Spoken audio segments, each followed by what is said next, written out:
Okay, sorry class na putol, no? Okay. You get the second APTT nung pasyenteng may SLE and usually, mas mag-shorten po yung APTT. Bakit mas nag-shorten? Tingin mabuti class. Kasi yung disrupted freeze-throwed platelets, nag-react po siya sa lupus anticoagulant na meron si patient. Okay? So, yung kaninang 56 class, naging 50 na lang. Kasi kanina class, meron pa tong lupus anticoagulant. Kaya matagal. However, class, nung nag-add ka ng disrupted freeze-throwed platelets, nag-shorten kasi na-neutralize or na-inhibit yung ibang lupus anticoagulant. Okay? So, that's your plasma neutralization test na tinatawag. Okay. So, next would be your agarose plasma gel technique. Class, in agarose plasma gel technique, you have here a 2 well. Okay, dalawang well na gagamitin mo. Yung first well class, ang laman niyan would be the agarose, the fresh plasma,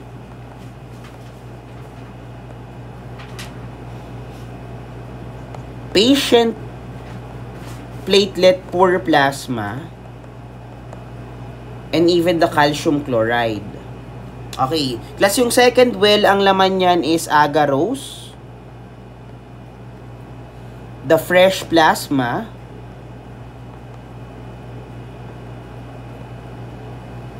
okay, control, and even the calcium chloride.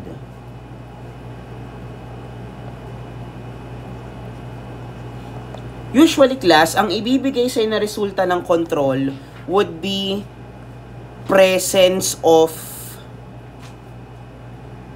cloudy or opaque appearance.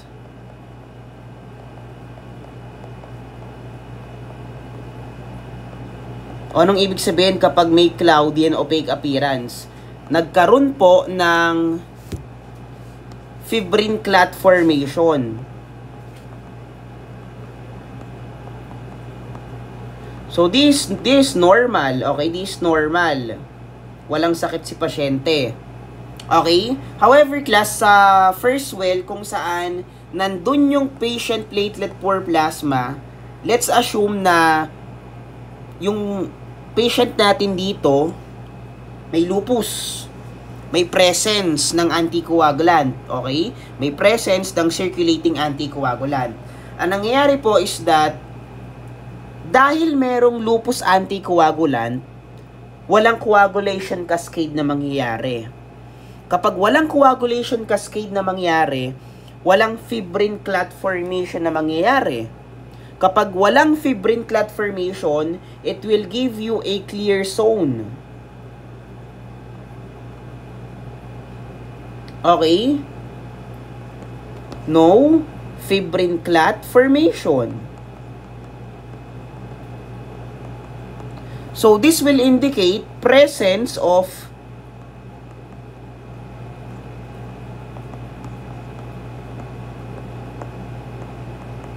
inhibitors or circulating anticoagulant.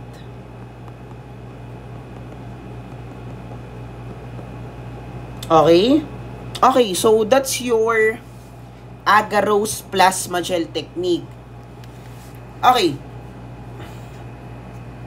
Next would be your Bethesda inhibitor assay, no? Class, in Bethesda inhibitor assay, it is actually used to detect the presence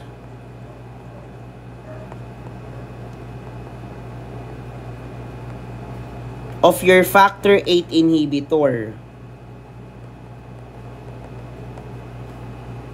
Okay, anong ginagawa dito in Bethesda inhibitor assay? Okay, ganito po yan, no? In Bethesda inhibitor assay, you have your patient plasma na may laman na factor 8 inhibitor. For example, yung pasyente meron talaga siyang factor 8 inhibitor.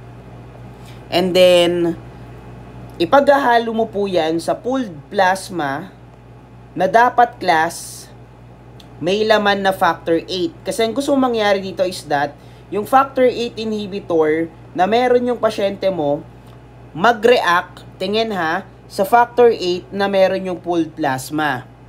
Okay, after this class, you incubate at 37 degrees. After incubation, doon na mangyayari yung reaction. And after incubation, class ha, during incubation, doon na mangyayari yung mga reaction. Anong reaction? Yung inhibition ni factor 8 inhibitor kay factor 8. Okay. And after incubation po, you measure the amount of remaining factor 8.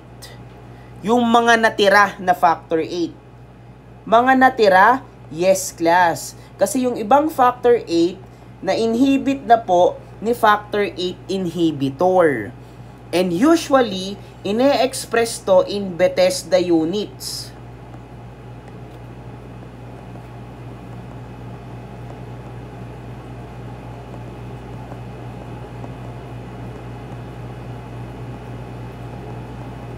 Okay. Pakitandaan. 1 Bethesda unit would mean 50% factor 8 inhibition. So, you can conclude na si patient meron nga talagang presence, no, ng factor 8 inhibitor. Okay? Okay, so, ayan, ganyan ginagawa yung Bethesda inhibitor assay, no? So, take note of the 1 Bethesda unit is equals to 50% factor 8 inhibition. Okay. So, we're done with the test to detect the presence of your inhibitor. O, ayan yon, no? Next would be the test to evaluate your fibrinolysis. But by the way, class, no, may nakalimutan pa pala ako, no? Although hindi nakalagay dito, pakisulat na lang na meron din tayong tinatawag na ristocetin cofactor activity. And usually ginagamit to detect von Willebrand disease. Ayan na lang yung tandaan nyo sa kanya, ha? Okay. So, next would be the lab evaluation of your fibrinolysis. Okay? Ang ina-assess mo po dito is that marami. Unang-una, kung gaano kabilis or katagal matutunaw yung isang clot. Kasi kapag masyadong mabilis natunaw yung isang clot, class ha, tandaan na, kapag masyadong mabilis natunaw yung isang clot,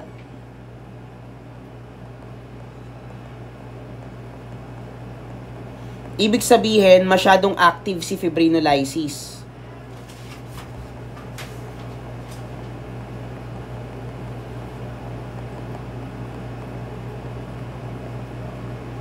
And aside from that, mini-measure din dito yung mga degradation product ng clot dissolution.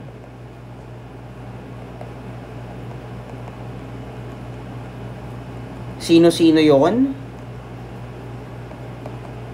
Sila D-dimer, diba? Sila FDP or fibrin degradation products, sila fragment X, Okay? Sila fragment Y. Ayan, minimeasure mo yan, no? Kapag nag-evaluate ka ng fibrinolysis, no? Okay. So, first would be your whole blood clot lysis time. Class, in whole blood clot lysis time, no? Ang minimeasure mo dito is kung gaano katagal malalize ang isang clot sa mga tubes mo. Okay, so in whole blood clot lysis time class, you have here 2 tubes. Tube number 1, tube number 2. Tapos class, hihintayin mo yan mag-clot. So dapat gagamit ka dito ng glass tube. Okay? Kasi kailangan dito makabuo ka ng clot. Kailangan dito makabuo ka ng clot. And after po na makabuo ka ng clot, you incubate your specimen at 37 degrees. O ano na mangyayari kapag in-incubate at 37 degrees? Hintayin mong matunaw yung nabuo na clot. Okay? Class, kapag yung clot na nabuo, natunaw, nang wala pang 2 araw, or wala pang 48 hours, ibig sabihin, class, there is excessive fibrinolysis. Masyadong active yung fibrinolytic system mo. However, class, kapag yung clot, natunaw siya ng more than 48 hours, ibig sabihin, normal yung fibrinolysis mo. O ayan.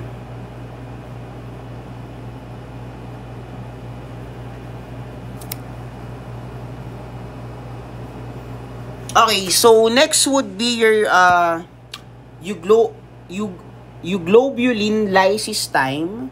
And in euglobulin lysis time, okay, ang ginagawa mo po dito is that dinidilute mo yung plasma mo with water. Okay, so gumagamit ka dito ng diluted plasma. You dilute your plasma with water. Okay? After po nyan, you just add an acid para makapag-form ka ng tinatawag na euglobulin precipitate. Okay. Ang gagawin nyo po is that yung euglobulin precipitate mo, class, mag-a-add ka dito ng thrombin. And then, dapat may clot na mabubuo. O, usapang clot na naman. Tapos, yung clot na nabuo, class, i-incubate mo at 37 degrees.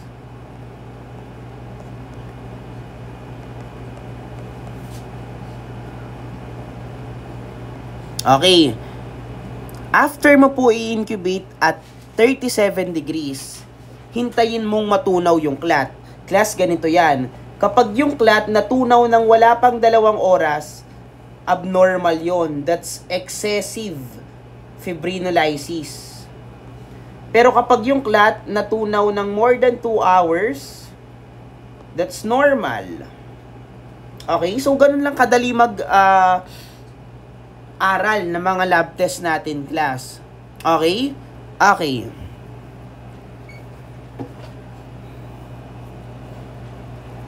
Oh. Ayan, kopya muna. Next would be your protamine sulfate dilution test. Class, in protamine sulfate dilution test, it is actually used to quantitate the amount of your FDP or fibrin degradation products.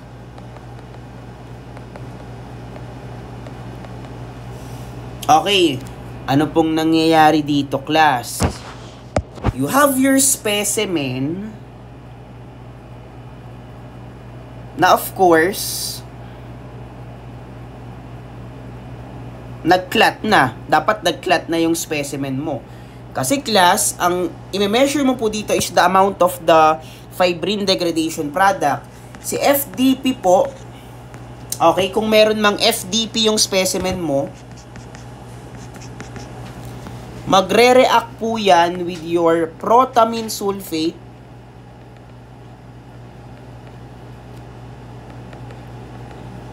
to produce a paracoagulation phenomena.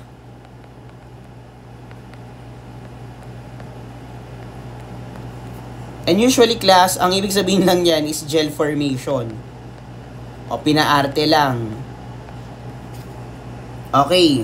Kapag may gel formation class, ibig sabihin, mataas yung fibrin degradation product. Kapag mataas yung fibrin degradation product, ibig sabihin, mataas yung clot formation. Okay? So, ganun lang po mag-analyze class. Okay? Saan ka ba nakakita ng sakit kung saan there is excessive clot formation?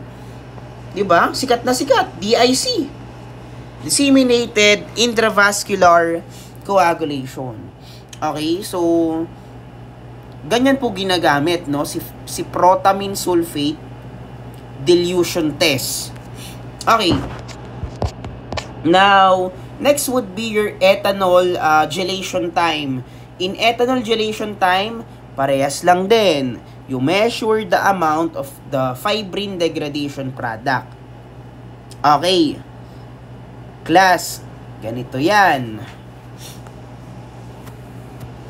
Kung talagang may fibrin degradation product yan, ang mangyayari po is that magre-react po yan with the 50% ethanol and then magkakaroon ng presence ng gel clot. And gel clot would mean increase FDP. Kapag may increase FDP, edi may increase clot formation. O, ganun lang kadali yan, class. Okay, halos parehas lang with your protamine sulfate dilution test. Okay? Okay, no? Ayan. Next would be your latex FDP assay, no? Or otherwise known as your Thrombo-Well test. O class, in Thrombo-Well test, you have a presence of latex-coated antibody. Tapos class, yung latex-coated antibody na yon, it is against your fragment D and your fragment E. But aside from that, pwede rin po siyang kumapit sa fibrinogen. This is actually the reason why before we start our test, kailangan yung specimen na gagamitin mo nag-clot na. Okay? Class gumagamit ka dito ng serum. Kasi class, prior to the addition of latex-coated antibody, dapat yung plasma mo, lalagyan mo ng thrombin para mag-produce ng clot and of course maging serum. Tapos yung serum kukunin mo. Okay. Ang gagawin mo is that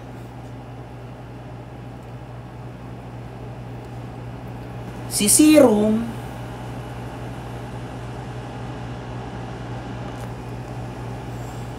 ipagre-react mo siya with the latex-coated antibody.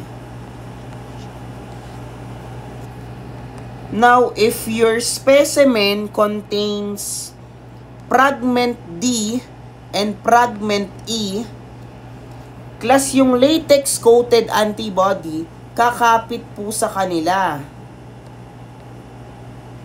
And once na kumapit sa kanila yan, it will then produce an agglutination, signifying presence of fragment D and fragment E. Kailan ka lang ba nakakita ng fragment D and fragment E? Kapag may fibrinolysis na nangyari. Okay? And usually, class, mas mabilis tong gawin. Okay? Compare kila ethanol gelation time and protamine sulfate dilution test mo. Okay? Okay. So, next would be your latex D-dimer test. Class, in latex D-dimer test, gumagamit ka dito ng latex anti-human D-dimer, just take note ha, monoclonal antibody. Monoclonal antibody, yes class. So, ibig sabihin, it is only directed against a specific epitope.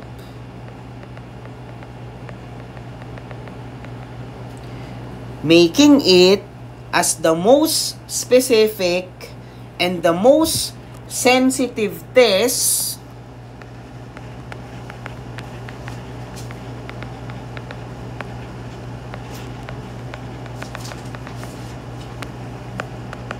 for the quantitation of D-dimer. Okay? Na nakikita mo po in DIC na naman. Okay, anong mangyayari dyan? Yung antibody mo, magre-react po siya sa D-dimer na nasa specimen mo. If ever meron man. Tapos class, kung talagang may D-dimer yan, it will then produce an agglutination, signifying positive reaction. Okay? So, ganyan po tumatakbo si latex D-dimer test. Okay. Class, pakitandaan na, in latex D-dimer test, you can actually use citrate, heparin, or EDTA.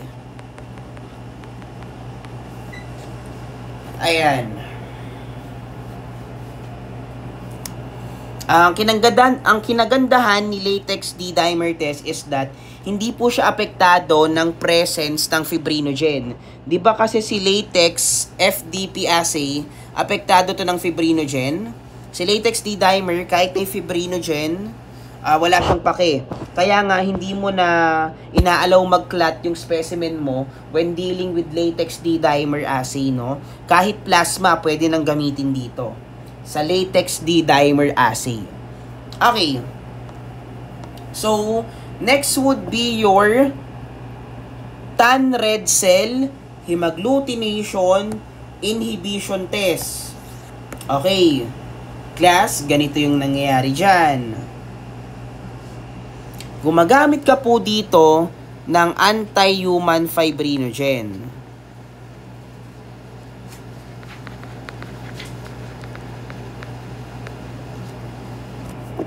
Okay? Na directed sa fibrin degradation products na meron yung serum ni pasyente. Okay, I will give you two scenario. Okay, si anti-human fibrinogen, lagay ko na lang siya as AHF ha. For example, sa specimen number 1, si anti-human fibrinogen, nag-react siya with FDP. O, tingin mabuti. So, anong nangyayari po is that, kung nag-react, eting anti-human fibrinogen, Ito yung FDP. Tapos, after nyan, class, you add your formalin fix,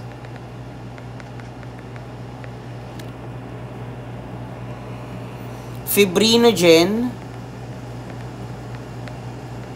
coated RBC. Okay.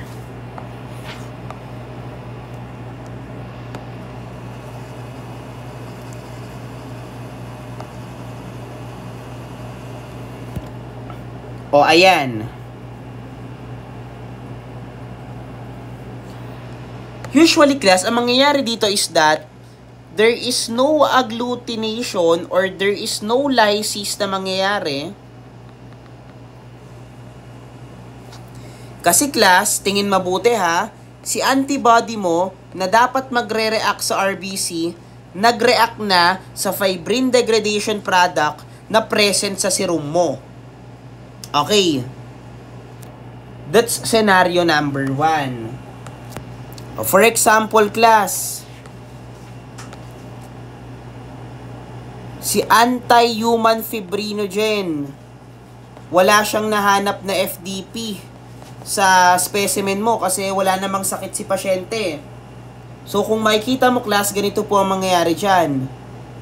Mag-isa si anti-human fibrinogen. So, upon addition of your formalin fix fibrinogen coated RBC, magre-react po siya dyan producing agglutination. So, this means normal. However, class, kapag walang agglutination na nangyari, ibig sabihin, class, mataas yung fibrin degradation product. Okay? Kasi there is excessive fibrinolysis or there is excessive clot formation. Okay? Okay. With a normal value of less than 12 microgram of fibrinogen.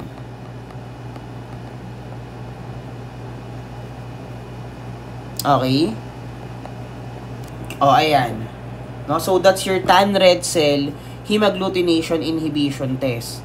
Okay? Kapag walang agglutination, ibig sabihin na inhibit ni fibrin degradation product si anti-human fibrinogen, kaya hindi nag-react with formalin fix fibrinogen coated RBC.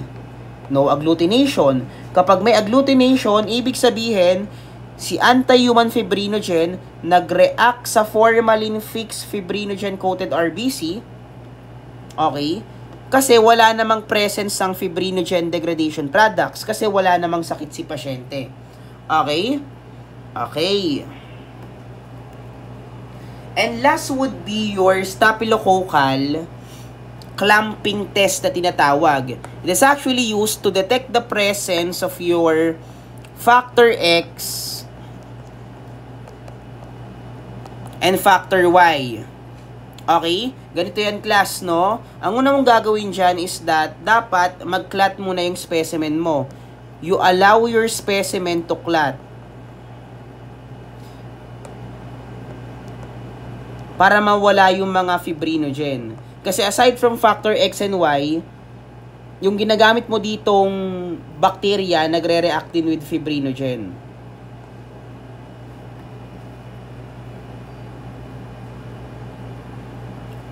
Okay. Ganito po yan. Yung serum mo dito, hahaluan mo ng coagulase negative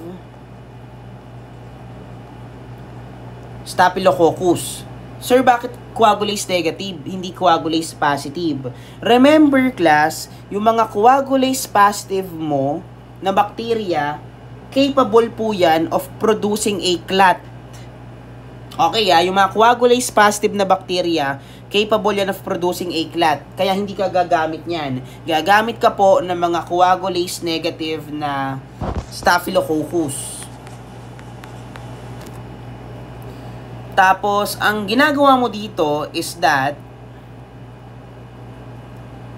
dinidilute mo yung specimen mo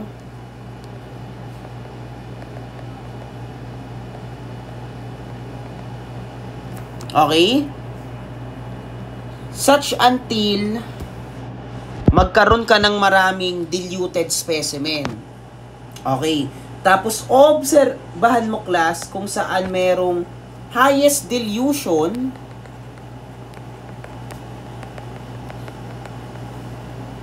kung saan merong clot formation. Kasi yun yung ire-report mo. Okay? Yung highest dilution kung saan nagkaroon ng clot formation. Kasi mangyayari po is that yung coagulase negative Staphylococcus, magre-react po yan with the fragment X and Y kung meron man na meron sa serum ni pasyente. Okay, kapag nag-react yung coagulase negative stuff na yan, they will produce clot formation. And ang nire-report mo is kung saang dilution pinakahuling nag-form ng clot formation. Okay? Okay.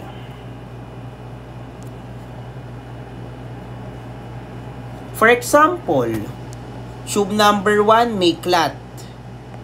Tube number 2 may clot. Tingin ha. Tube number 3 may clot. Tube number 4 may clot. Tube number 5 wala ng clot. This is the answer. Okay? Yung tube number 4 mo. Kasi yun yung huling tube na merong clot formation. Okay? So, that's your staphylococcal clamping test.